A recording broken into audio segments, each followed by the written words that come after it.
बालकोट चौबाट मुनिपट्टि यस्तो आएर यता मजाको कोठा ठुलो कोठा छ एउटा कोठा यो दोहोरो कोठा हेर्नुहोस् है दोहोरो कोठा हो दोहोरो कोठा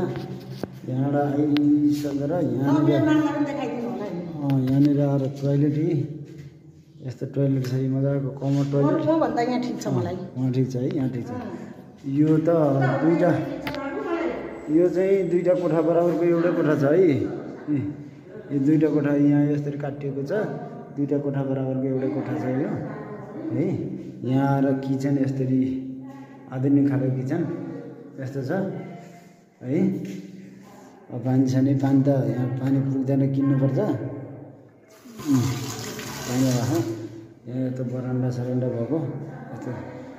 फ्ल्याट छ भाडामा आएको छ तुरुन्त मलाई सम्पर्क गरेर आइहाल्नु होला है न त धेरै दिन रहँदैन यस्तो राम्रो फ्ल्याट है